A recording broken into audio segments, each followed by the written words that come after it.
Tonight on CBC Vancouver News. A standoff, police and protesters face to face in an attempt to clear a tent encampment.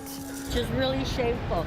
We don't need to have the police here. Why the city says it's about keeping people safe. Plus, 6 years later, the trial for a 13-year-old BC girl's accused killer. The details from the first day. And an increase to BC's minimum wage. Really great. It's going to amount to a lot more money in paychecks, so. Businesses are exhausted by these ongoing increases in costs. Who it's expected to help, and the concern from small businesses for their bottom line. This is CBC Vancouver News.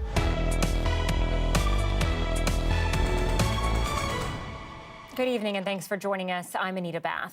We begin tonight on the Downtown Eastside, where months of simmering tension have come to a head. Police swept in today and cleared out several blocks of tents, but not before a standoff, with officers on one side and encampment supporters on the other side. As Susanna De Silva tells us, though, many of the residents swear they'll come back. It started early and they moved fast. 1, 2, 3.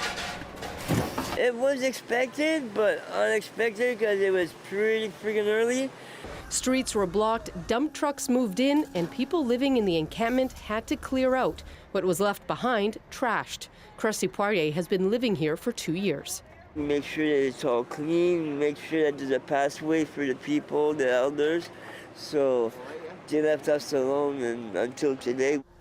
The city said it had to clear 2 city blocks, an estimated 80 structures, down from 180 at its peak in the summer when the fire chief first called for their removal. This year alone, we have had reported 16 tent fires in that area. Local businesses have been damaged, resulting in fires and numerous explosions, which make it dangerous for anybody walking down that street. A danger felt by some living nearby. I've been assaulted twice. Just trying to come home from grocery shopping, going through my front door. I had a guy come after me with a hatchet. Crews made quick progress, flanked by police. And that's what we're doing down here, is surviving, because that's all we can do, because there's nothing left for us. Until tensions grew this afternoon as advocates tried to slow the process. I got you on video! The street was eventually cleared, but the question all day no one could really answer, where would everyone go?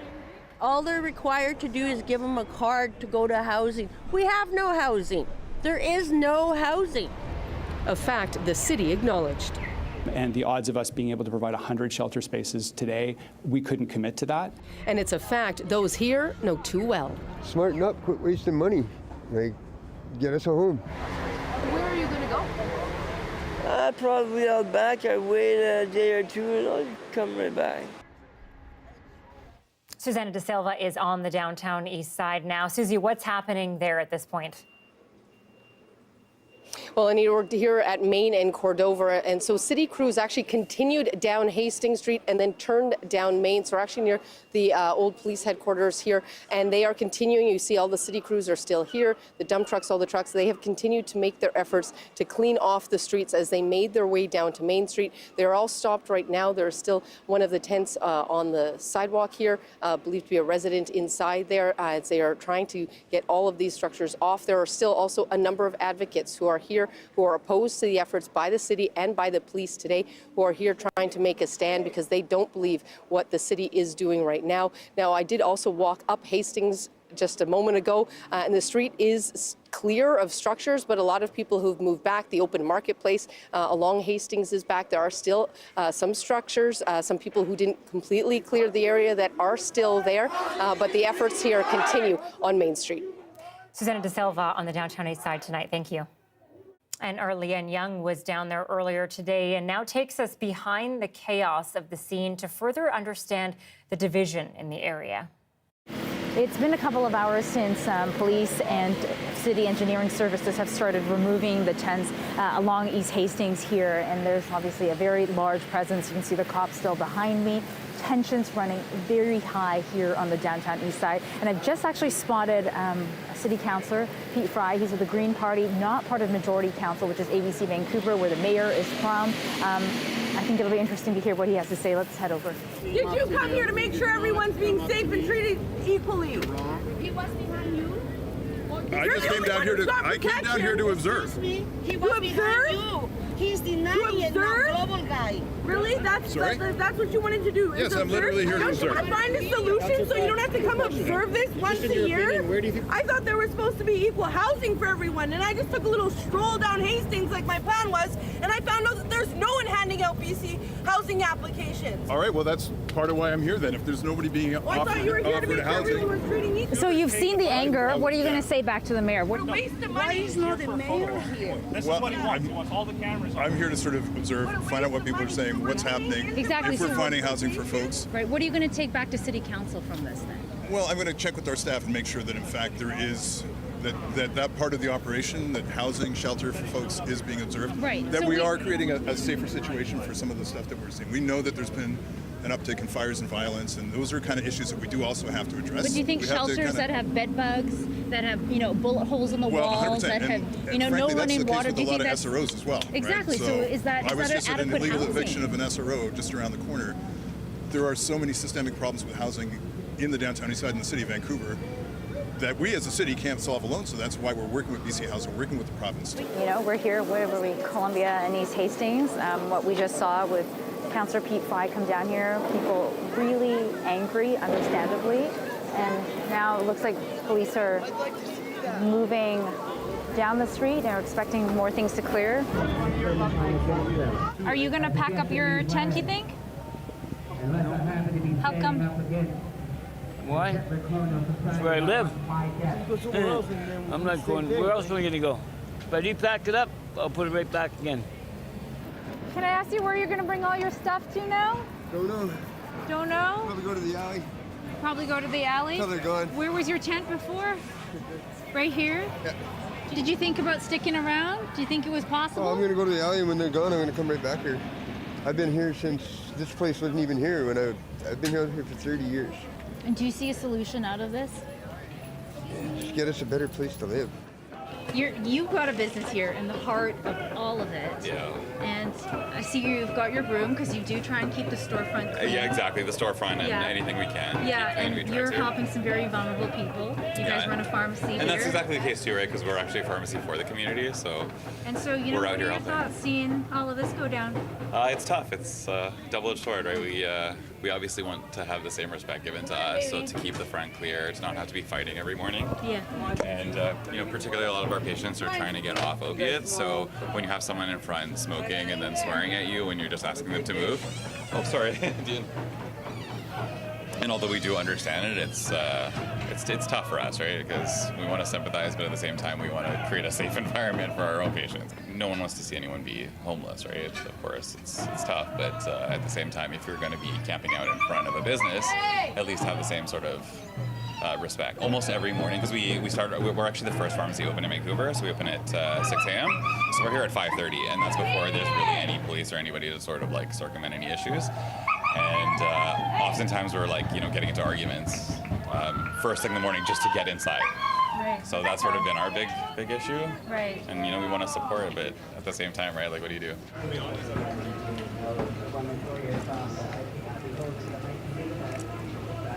Hey, go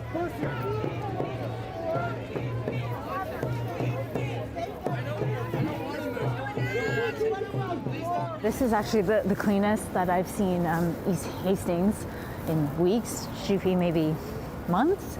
And so clearly, it was effective in that sense that, the streets are clear, but you can see that people were just coming up to the alleys. You can see people are setting up in the alley now because essentially they have nowhere to go. And that's what we keep hearing, right? People keep saying that the tents are going to come back in a couple of days because there's no place for them to go. So we'll see if this cleanup actually sticks. A 39-year-old Burnaby man has been hit with 9 sex-related charges involving a child. This comes after a year-long investigation involving a man and child victim who met online and then in person.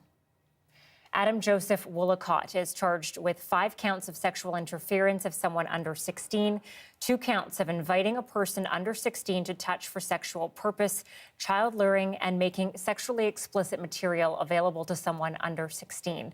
Police are warning the public that Woolacott must abide by conditions including, but not limited to, no romantic relationship with anyone who has access to a child under 16, not being anywhere where someone under 16 could be, and staying home from 10 p.m. to 6 a.m.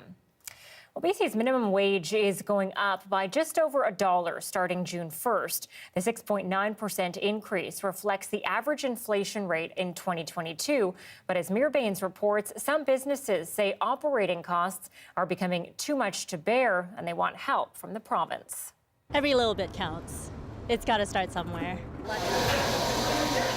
Reaction is mixed to how much of an impact increasing minimum wage in BC from $15.65 to $16.75 an hour will have. The pay bump will affect an estimated 150,000 workers, some who work in grocery stores, restaurants and cafes, retail employees and caregivers.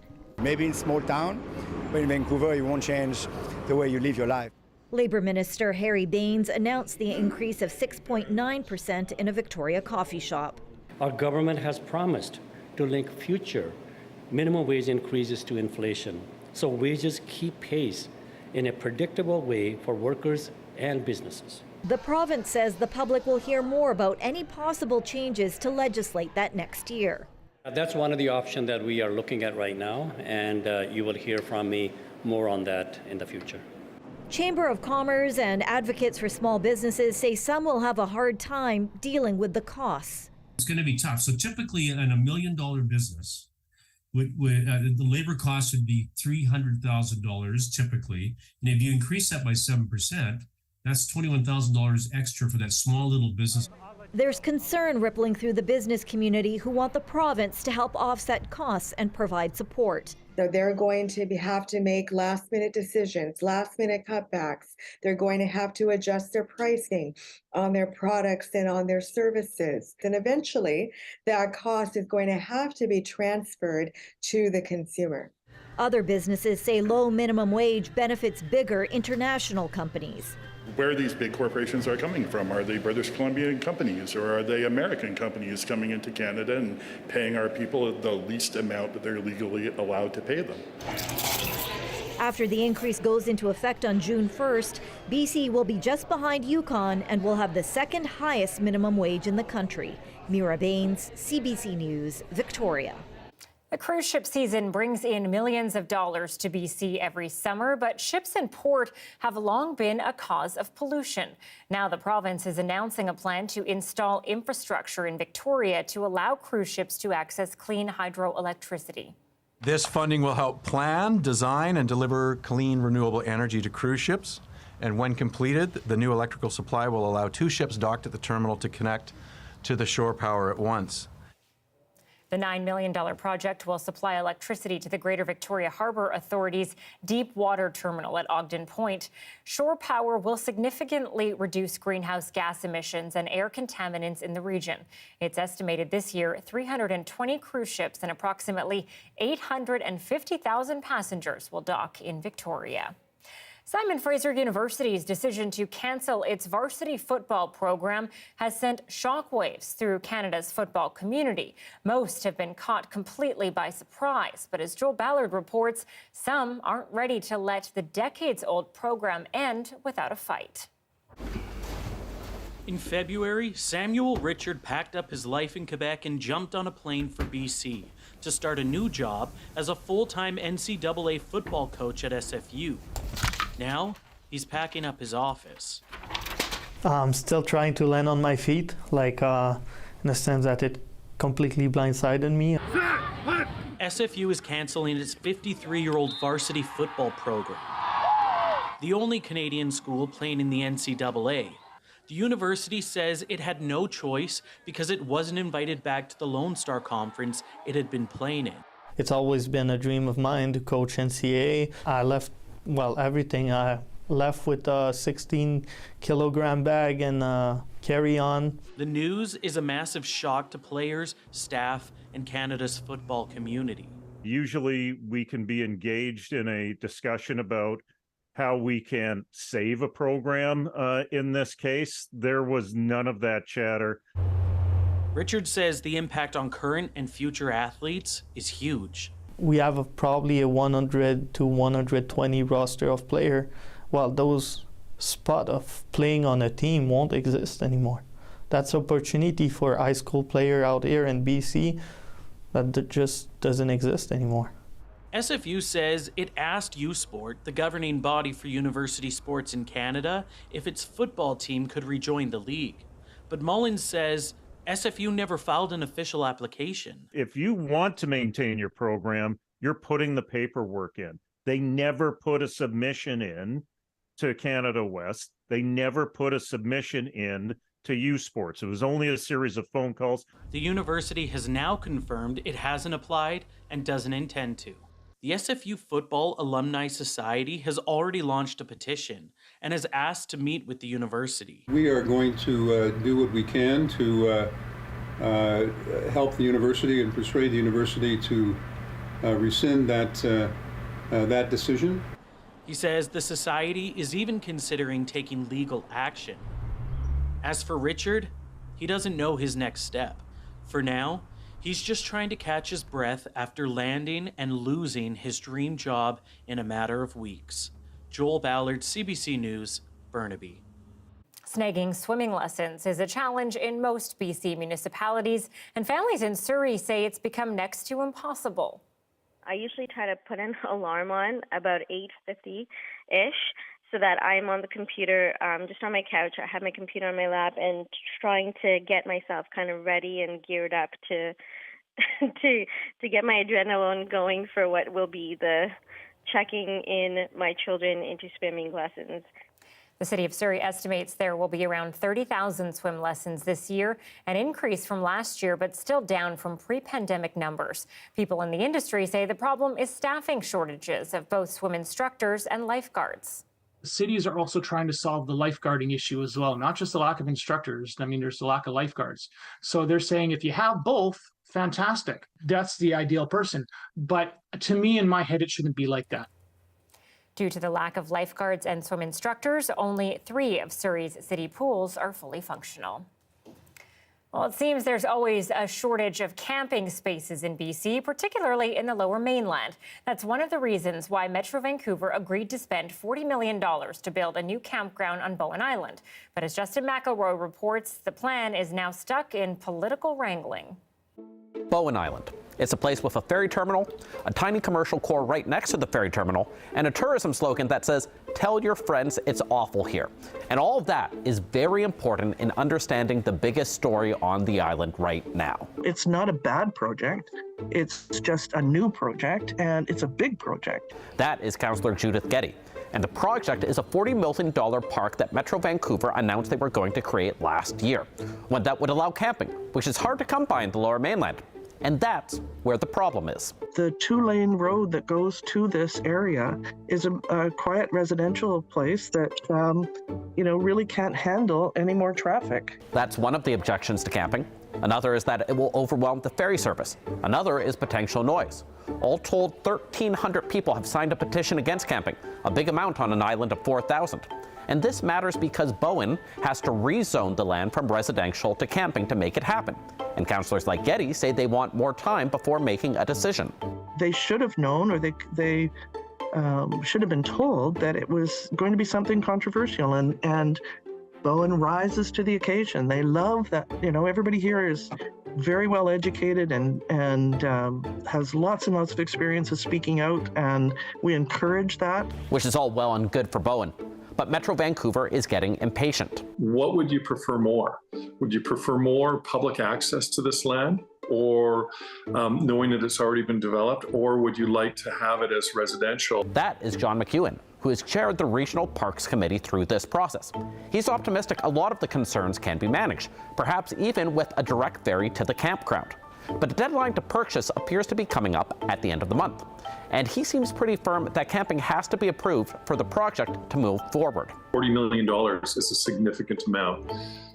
As chair of the Metro Vancouver Regional Parks, that took us about 4 or 5 years to save those funds up, to be able to have that money in the bank, to be able to buy this. Those directors are starting to wonder, going, geez, could that money be spent in my municipality? And there are a lot of places where that money could be spent. Here is a chart. Here are the 2.6 million people of Metro Vancouver divided into its 21 municipalities. And here is how much of that is represented by Bowen Island. Now, there are plenty of people on Bowen who do want the park, and things still can change before now and the deadline. But those marketing slogans could get a whole lot less tongue-in-cheek very soon. Justin McElroy, CBC News, Vancouver.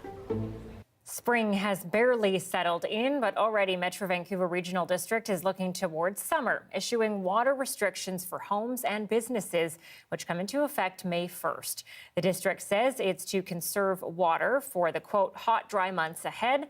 Even-numbered residential addresses can water their lawns on Saturdays, while odd-number addresses can water on Sundays.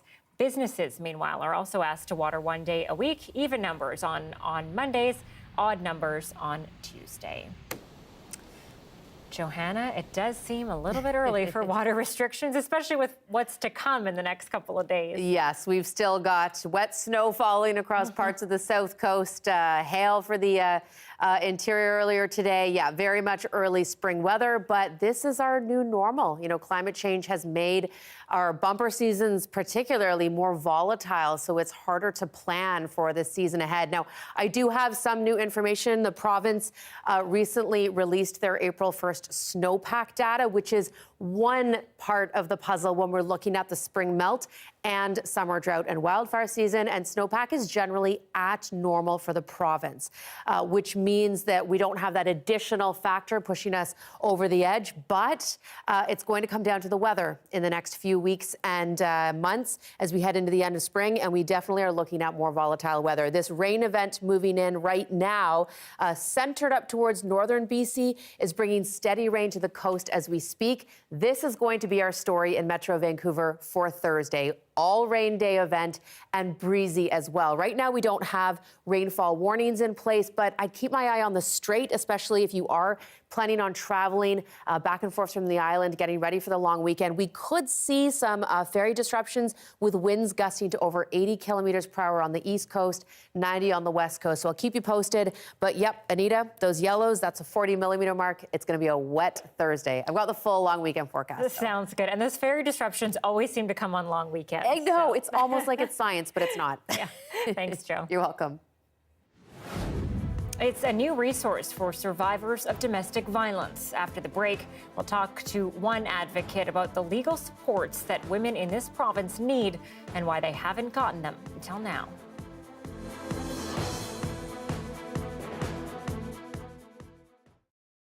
Thanks for watching our commercial-free live stream tonight. A downtown Windsor tenant has stopped drinking her tap water after she found tiny, almost transparent crustaceans in it.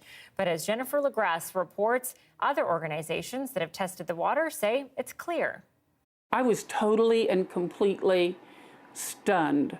Nancy Basinger almost couldn't believe her eyes when she saw a ripple of movement in a bucket of water she had just collected from her tub.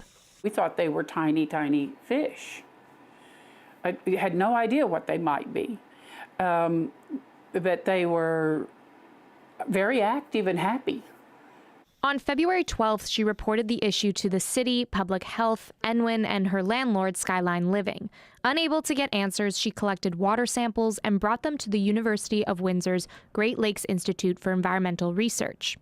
Hi, you must be the one who tested the water. Yeah, that's me. Okay. Marco Hernandez has looked over the 10 samples Basinger brought. Of those, 4 had something inside. He identified the crustaceans in the water as amphipods and nematodes. Yeah, I can see it. It has like an eye. Yeah. He thinks there could be a crack or leak in the pipes, but even then, he says the amphipods shouldn't be alive. Animals like that size shouldn't be thriving on fresh water, especially after being treated for the utility companies in here. So I was assuming, like, are you sure it came from there? And she said, yeah, it came from my tap water. If you have amphipods in there, what else is in your water? How the amphipods get there, I really don't know. Amphipods aren't known to make someone sick if ingested, but nematodes can.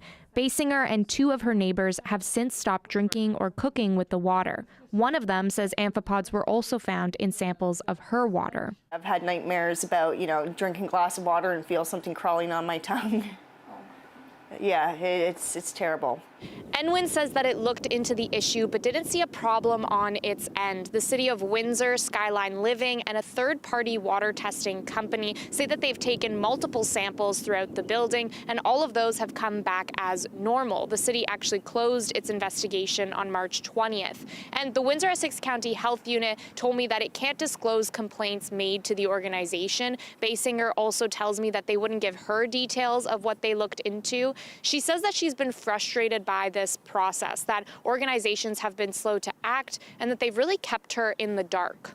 You as a tenant, you don't have standing with the health unit. You don't have standing with Enwin Water. It is like this black hole I have fallen into. Skyline Group of Companies says it's been in regular communication with Basinger. In an email, its vice president said, in part, the health and safety of our tenants is always our #1 priority. When made aware of any concern, our on-site staff are quick to react. Even though nothing has been found in the water by others, Basinger still believes it's unsafe to drink and wants to see the pipes inspected with a camera. Jennifer LaGrassa, CBC News, Windsor.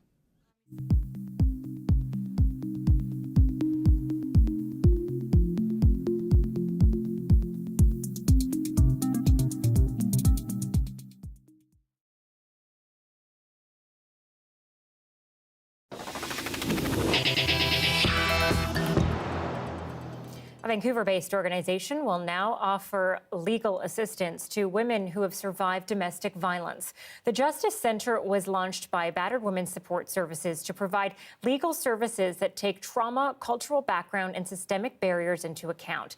It's the first legal centre of its kind in BC, staffed with experts who can navigate domestic violence and the law. For more on this, I'm joined live tonight by Angela Marie McDougall. She is the Executive Director of the Battered Women's Support Services and has been advocating for this Justice Centre for years. Angela, why was this so important, for women survivors of domestic violence to have that legal support that's catered specifically to their needs? Well, thank you so much, Anita, for this opportunity to speak with you. And I think we have to maybe frame it a little bit to understand that we are an organization that is providing legal support with a number of areas of law. There are other clinics that are providing family law, but we are doing several areas of law housed within a social services matrix. And so the biggest thing we noticed, of course, for the last 30 years is that anybody that's dealing with domestic violence through their process of leaving or even in the relationship, they are intersecting with the law.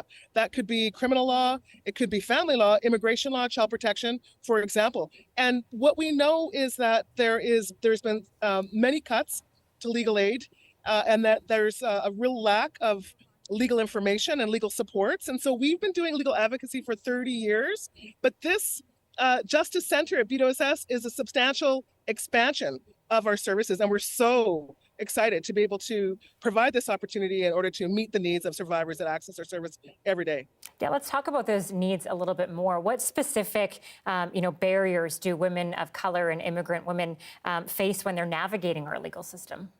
Well, I'm sure that your viewers know that the Canadian legal system was based in a very colonial system that was where women were property of men. And that didn't really change until I believe it was the Murdoch case in 1975, where so we're still unraveling this reality of women as being subjugated within the law. And that is even more pronounced when we're talking about other intersections of the reality of people's lives, including race, such as Indigenous women, such as immigrant women, but also poverty, in the sense of we know that the legal system requires most often a lawyer, and they need to be paid. And so so often the legal services are so expensive and out of reach for most of the survivors that we deal with. And so we provide free legal advice. Sorry, let me back up. We don't do advice. Free legal services to survivors. That includes legal advocacy. It also includes having access to lawyers. We've been curating a beautiful list of volunteer lawyers who provide free legal advice, but who also then will provide representation, either through legal aid or through pro bono or low bono, some other matrix of supports. And so we've been doing this kind of service for 30 years. But the thing that we're so excited about right now is that we are most definitely expanding it in ways that we've been dreaming about. And that includes our legal advocates. And the thing that's really interesting, and you asked the question about, immigrant women, women of color, and Indigenous women. What our legal advocates can do is be really nimble. They can move in ways within the legal system and to be able to provide that support and that connection with supports within the system, navigating what are often very intricate and challenging matrix of legal information and process. And so we are dedicated to that, and we have a fierce team that's on the front line right now. Angela Marie McDougall, Executive Director of the Battered Women's Services Support Society. Thank you so much for being with us. Thank you. Thanks, Nita. Canada's largest grocery chain is defending boosting its CEO's pay, all while questions swirl about how much shoppers pay. But will it turn consumers away? That's coming up.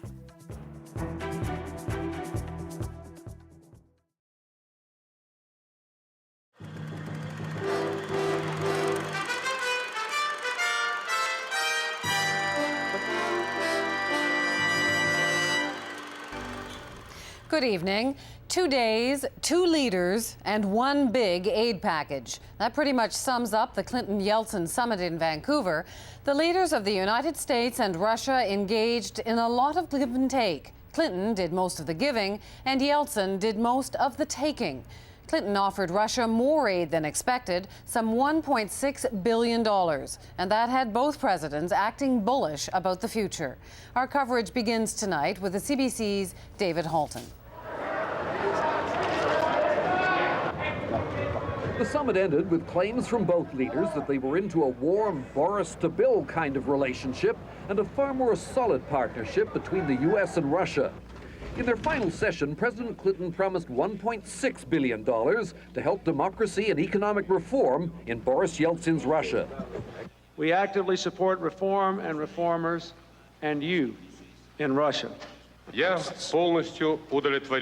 am fully satisfied by the results and by the spirit and atmosphere of my encounter with President Bill Clinton. It was, in all senses, out of the ordinary. In fact, the $1.6 billion U.S. aid package involves little new spending and appears bigger and more generous than it really is. Of that figure, only $690 million is direct cash aid for Russia. The rest is in loans and credits, mainly to help Russia buy more American wheat. The cash grants are for food and medical aid and projects such as encouraging small businesses, modernizing Russia's faltering oil and gas industry, and dismantling some of its nuclear weapons.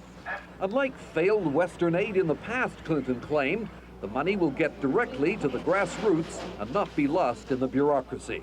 3/4 of this money will be distributed not government to government, but will go to benefit the private sector, the emerging private sector in Russia, and will go outside of the central apparatus.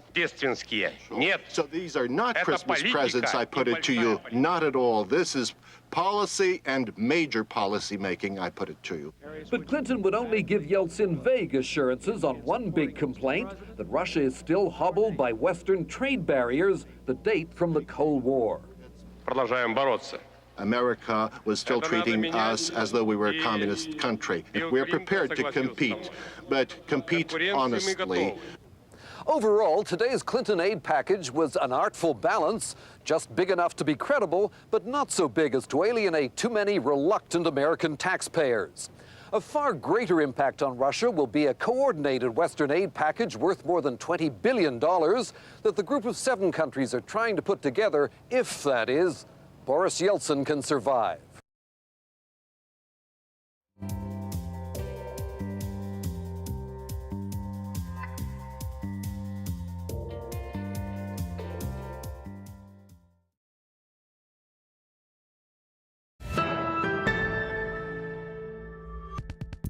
The top boss at Loblaw earned an extra $1.2 million last year after the company found he was being underpaid. That's not going down well with some, but as Anita Bathe tells us, the company says his salary bump is justified. So you're going to flip over this. Galen Weston is one of Canada's most recognizable CEOs. As the face of Loblaw's, Superstore and No Frills, he's also one of the most scrutinized. Now it's his paycheck that's making headlines. As the Globe and Mail first reported, Weston earned a total of $11.79 million in 2022, an increase of more than $1 million from the year before. After Loblaw hired consultants that determined he was underpaid. I think what the board of directors deems his salary appropriate is what they should pay him. How can he get a raise when we're paying too much for food? Canadians have focused their frustration over soaring food prices on the grocery giants, though executives insist they're not taking advantage of inflation to boost prices. It's not just about profit. It doesn't go to me. It goes back into this country. Loblaw says Weston's compensation is in line with other grocery executives. This business professor argues CEOs are highly skilled and should be compensated accordingly. Is this pay raise justified? There's a market, a competitive market for superstars, whether it's entertainers, musicians, athletes, CEOs. There is a supply and a demand, and you pay the market price or you lose them. That may be tough to hear for many Loblaw employees whose paychecks haven't even kept up with inflation. They can't afford to shop where they work. People ought to be compensated vis-a-vis their skills and the value that they bring to the company. I mean, you can't argue with that. But the question is, when does the gap become so much so as it is morally offensive? A gap that seems to be growing between those who work in the corner office and those who work at the checkout. Nisha Patel, CBC News, Toronto. It was a violent and dramatic attack on a coastal gas facility. Now, a year later, how close are we to finding out who did it? A CBC investigation is next.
Land Back is a CBC original podcast where we uncover land theft in Canada and look at how Indigenous people are taking it all back. Land Back is out now on CBC Listen or wherever you get your podcasts.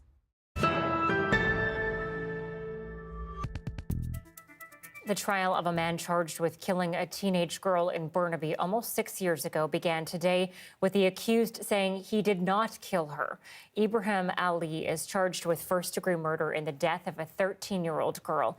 The victim, whose name is covered by a publication ban, was found dead in Burnaby Central Park in July of 2017, not far from her home. The police investigation included more than 600 interviews. Through a translator, Ali said he did not kill the girl before that was interpreted as a not guilty plea. Ali arrived in Canada as a refugee from Syria a few months before her death. The judge cautioned the jury not to let any biases towards race, ethnicity, gender, or religion affect their judgment. The trial is set to last 3 months.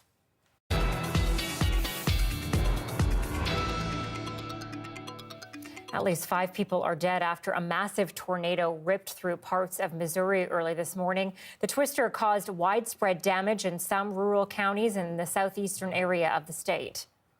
A lot of damage, trees falling over on cars. Crews are searching through the rubble of destroyed and damaged homes in Bollinger County, just south of the St. Louis region. Meteorologists say the tornado stayed on the ground for about 15 minutes and traveled up to 32 kilometers. Twisters have also been reported in Illinois and Iowa. Today's severe weather is the third in a series of massive storms over the last few weeks to hit parts of the U.S.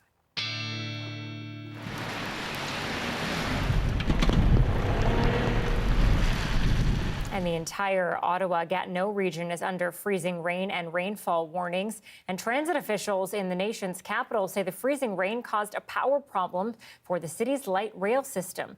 In the Montreal area, high wind gusts have downed trees and power lines. Tens of thousands of hydro customers in Quebec were in the dark throughout the day. In the Toronto area, thunder and lightning storms rolled through, bringing heavy rain. Heading west, southern Manitoba is being hit by one of the biggest storms of the season. Some areas of the province have already seen about 25 centimeters of snow.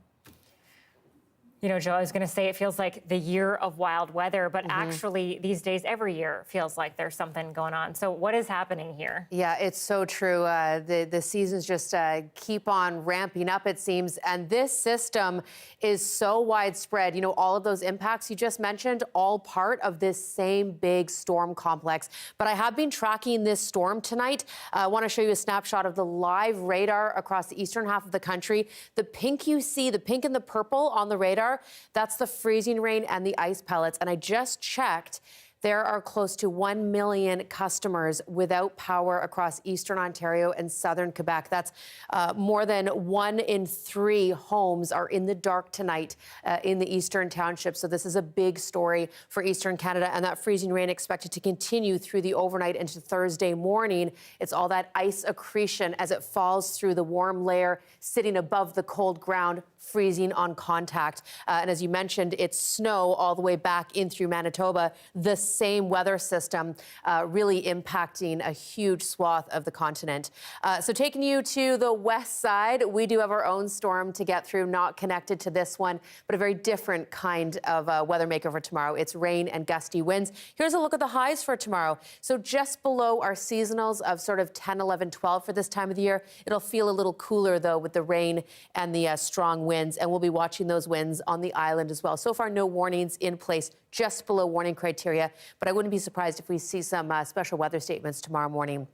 Okay, getting you through to Friday afternoon. We actually get a bit of a break. That's the best hope for the next round of sunshine Friday afternoon across the south coast. There's another system moving in that'll bring showers for Saturday, steadier rain for Sunday, and then hopefully we'll get the sun back for the Monday. Lots of sunshine tomorrow in the interior. This system will bring some showers to you tomorrow night into Friday. So just breaking out the 7-day forecast. Rain and winds for tomorrow, hoping for some afternoon sunshine on Friday. Plan for indoor Easter egg hunts possibly over the next couple of days, or at least the Easter Bunny. And then Monday, that's the day to be outside at this point, Anita. So a bit soggy, but chocolate will help. Yes, chocolate helps everything. Yes, it does. Thanks, Joe. You're welcome. New details are emerging about an attack on the work site of the Coastal GasLink pipeline in northern British Columbia, south of Houston. In February of last year, attackers caused millions in damage of equipment and buildings. Police say staff were also threatened with axes and flares. Hereditary chiefs have long opposed the pipeline through protest, but they say they're not responsible for this attack. So the question that remains is, who is? Tonight, some answers from Rob Brown, who traveled to the territory and has exclusive details about the police investigation. Between the North Coast Mountains and the Bulkley Valley lies a glacier-fed river that is breathtaking in its beauty. But in recent years, it's also been the scene of ugly confrontation. Don't point your gun at me! A series of RCMP raids on protesters defying a court order. And with every raid, the temperature rose until things boiled over and led to this. But who would go so far and why? I know we would never, ever tell anybody or support anybody to do any kind of damage. Hereditary Chief John Ridsdale wants to show us what the battle here is all about. The Wet'suwet'en call it Wet'suwet'en. Wet'suwet'en means blue, green, pure river. Couldn't be more clear from here. It's beautiful. But when he reaches the river's edge, he finds the water is far from clear. That seems awful dirty for this time of year. Just upstream, crews are tunneling under the riverbed to make way for a section of the Coastal GasLink pipeline. He's been trying to get up close. Security won't let him. I don't need to make arrangements with anybody. I'm Chief Namox, and this is Wet'suwet'en territory. But Chief Namox is turned away because the worksite is also a crime scene. They emerged from the forest around midnight in February of last year, firing flare guns and swinging axes into the side of security trucks. An excavator on site was used to destroy other heavy machinery and mobile trailers. The estimated damage as high as $20 million. It was planned, it was practiced, and carried out in a very methodical manner.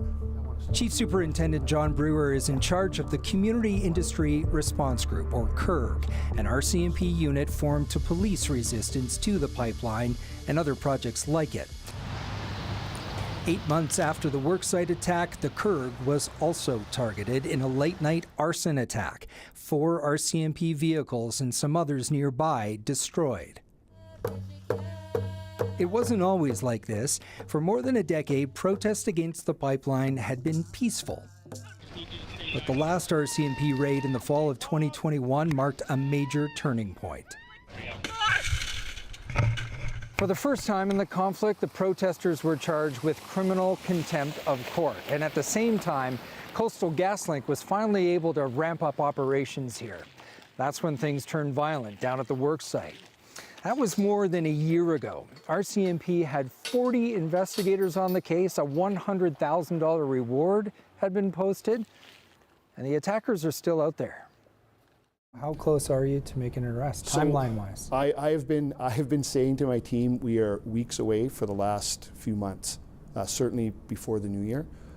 I believe we are that close. This is the first time he's revealing key details of the investigation into the worksite attack, saying police have identified more than half a dozen suspects and have been tracking their movements. Examining videos like this one the protesters posted just weeks before the attack. A masked and camo-wearing group pulling trees and tires across the road. Was it a rehearsal? They're the same impediments officers encountered trying to get up the only road to the worksite that night. So how did the attackers escape, if not down that road? Police say the group fled the worksite on snowmobiles, using the pipeline right-of-way, which runs parallel to the road. When they reached a protest camp, the attackers made their getaway in waiting trucks, while police were still busy assessing the threat at the worksite and securing the crime scene. Investigators later recovered DNA evidence there, the destruction also holding clues. Not everyone knows how to operate an excavator, and police know who among the protesters can. But after more than a year of investigating, the Mounties have concluded that it's not the local group that planned the attack. John Brewer believes it was orchestrated and largely executed by outside forces. Are you suggesting that the people who are involved, the suspects that you have in the worksite attack, came and infiltrated the group, that's the word you just used, and had some sort of attachment to the anarchist movement, such as it is in Canada? Yeah, I think it's safe to say whether they are directly part of the anarchist movement or believe in it or use their tactics, absolutely. No one has claimed responsibility for the worksite attack, but an anonymous post on an anarchist website did take credit for the arson. The same website where credit was taken for damage to drilling equipment at a Calgary storage yard. The latest posting, a claim of sabotage, that before they were buried, some pipes had tiny holes drilled into them. Far from infiltrating the local protest group, anarchists were actually invited. Hi, I'm Rob. The chief took us to meet Molly Wickham. Which do you prefer, Molly or Slato? Okay. The local protest leader, who goes by Slato, has called for anarchists to join the cause. We are calling on you, our allies, other Indigenous nations, labor unions, anarchist groups. You called for people from that movement to be a part of this movement. Oh yeah, we have a lot of people that we've worked with in the past that are amazing, great human beings. But may have participated in that. So do you feel some responsibility for that then, if you called for them to come here? Absolutely not. Who do you think is responsible for that attack? I don't have an idea. Do you understand why I might find that hard to believe? Yes, Okay. I do. Were you a part of it? We've been here, absolutely not. And why wouldn't you have a sense of who would be behind that? They were clearly doing it in solidarity with Yeah, your cause. I think that there's a lot of resistance to this project that is outside of ourselves. So who are the outsiders? Police aren't saying who their suspects are, and we don't know. We did pull the court documents on every arrest made in the conflict zone, and the details are revealing. About 70% of the people taken into custody were not from this area. Some were from other parts in BC, others other provinces, and even the US. And more than one of them had ties to the anarchist movement. Our nation was hijacked. Our nation's name was hijacked. They've taken our name and put it in a bad spotlight all across Canada. Bonnie George works for Coastal GasLink. She's also Wet'suwet'en and believes the violence has done lasting damage to her people, saying many protesters feel the same and have left the movement. The community members were just disgusted by what happened. We've got 540 kilometers of pipe already in the ground on the project. So this is Coastal GasLink says the pipeline is now 85% complete, but police believe as long as work on the pipeline continues, the threat of violence here remains. The tunneling under the pure water of Wedzin-Kwa should be finished by June. Where the fight to protect the river goes then is far less clear. Rob Brown, CBC News, near Houston, BC. And tomorrow we'll have another story from up in that region. We'll be touching base with protesters who have now resigned to the project but are vowing to monitor the construction, watching out for environmental impacts. Coming up, a hockey fan in Ottawa dreamt Ryan Reynolds would one day come and save his struggling team, so he wrote a comic book about it. Last week, that dream came one step closer to reality.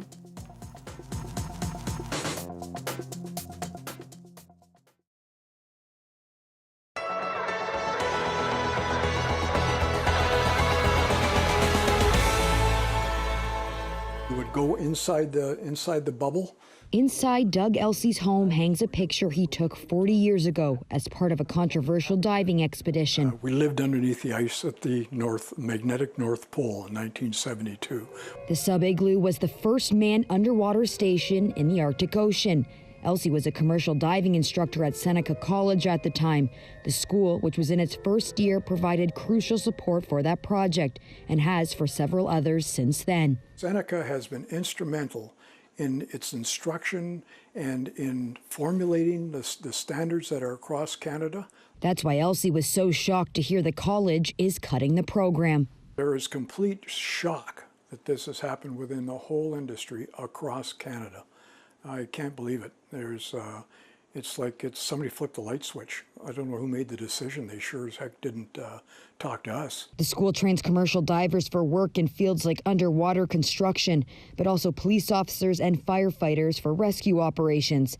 Elsie says Seneca is known for producing highly competent students in what can be a dangerous industry. That is basically where we get 95% of our divers. Dave Gallagher owns a commercial diving construction company.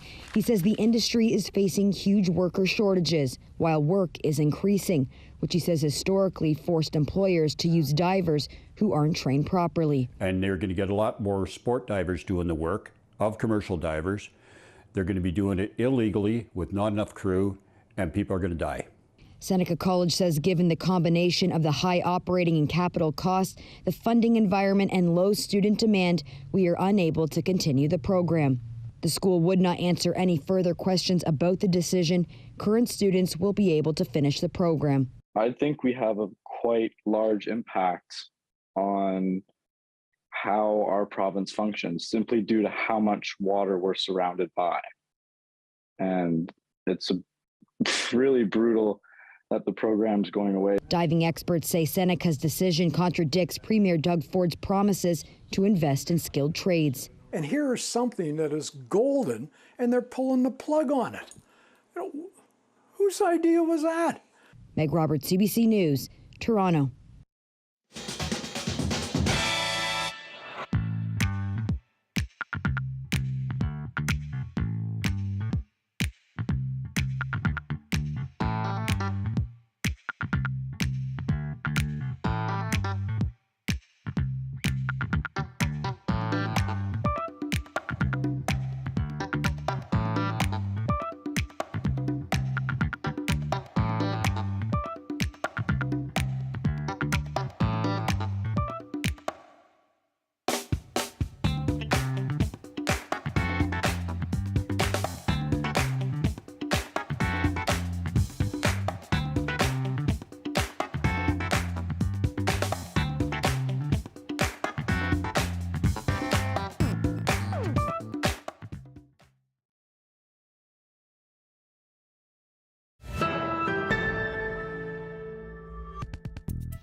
An Ottawa Senators fan has created a comic book featuring his hockey-obsessed city.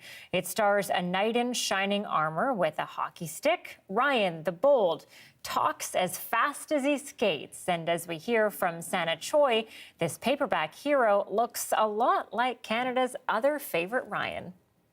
I wrote this on February 7th. And this picture is very, very realistic. And who's in that picture? So that's Mark Sutcliffe, Ryan Reynolds, and then Blake Lively and Taylor Swift, who sadly weren't in town. But just last week, this picture took place with these two. Right. And Chris Brady from the Remington Group. And you had that picture, I guess, created before that meeting actually took place. Well before, yeah. So what was your reaction to that social media post that he... I was pretty pumped up. Yeah. I was just texting all my family like, I did it first. So there came a man, the bold hero Ryan, to help the Senators. He was certainly trying. It came to me kind of just in a flash. Like, I think I wrote the book itself in about 5 minutes. I paid 3 different people to create a prototype of Ryan Reynolds wearing armor, hopefully with a hockey stick. That was the idea. And so 2 people did a pretty poor job and 1 person did a really good job. So I hired her to make the full book. She's from Eastern Europe, Georgia, full-time artist. from what I understand, you're not making any money off of this book. No, I'm making zero. I'm donating everything to the Ottawa Food Bank because that's a charity that Ryan Reynolds donated to back in 2020 with Blake Lively. Just please buy the Ottawa Senators. So who is more obsessed with Ryan Reynolds? Is it Ottawa or is it Vancouver? I mean, it could pretty much be a toss-up, but Vancouver will always be home, right? Okay, that brings us to the end of the show tonight. Thanks so much for being with us. I will be away for the next week or so, but Dan Burritt will be guiding you through the evening news. Thanks so much. Good night.